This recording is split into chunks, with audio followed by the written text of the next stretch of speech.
आज आपण पाहतो की मुलं ही एक भावी पिढी आहे.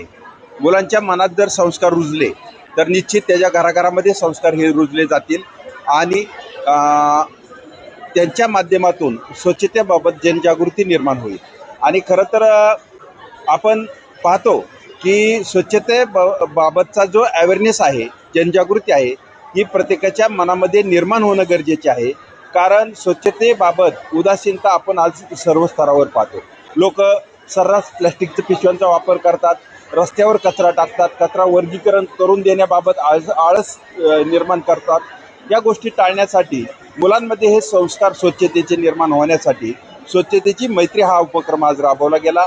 या माध्यमातून प्रत्येक शाळेमध्ये, प्रत्येक समाजामध्ये हा मेसेज निश्चित जाईल आणि स्वच्छतेबाबत लोकांच्या मनात एक सतर्कता आणि जनजागृती निर्माण होईल. रस्त्यावर कचरा टाकणाऱ्यांवर कारवाईचे आपण आधी केलं होतं, मात्र शहरात अजूनही काही ठिकाणी कचऱ्याचे ढीग आपल्याला पाहायला मिळत आहे. त्या आदेशाची कुठेतरी संबंधित अधिकाऱ्यांकडून अंमलबजावणी होत नाही असं. रस्त्यावर कचरा टाकणारे जे काही नागरिक आहेत, आम्ही त्यामध्ये मोठ्या प्रमाणात आतापर्यंत कारवाई केली. जवळपास 200 लोकांवर गुन्हे दाखल केले आहेत. जवळपास 500-700 लोकांवर दंडात्मक कारवाई केली.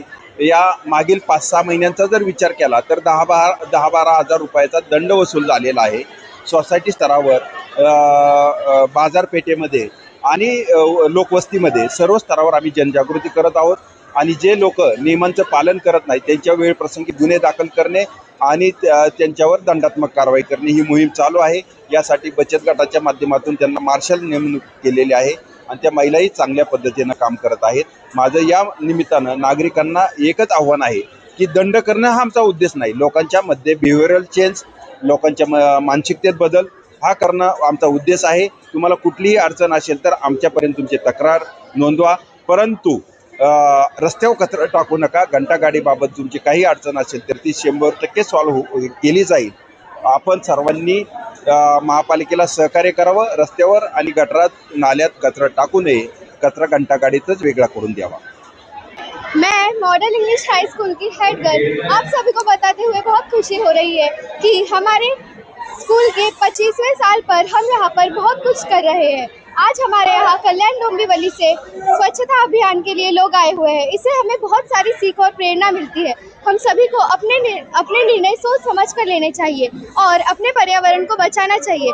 हमें इन्होंने बहुत सारी शिक्षाएं दी है और हमें इनका बहुत ही अच्छे से मान करना चाहिए। मैं गर्व के साथ आज कहती हूँ कि मैं भी स्वच्छता अभियान की मित्र हूँ। धन्यवाद।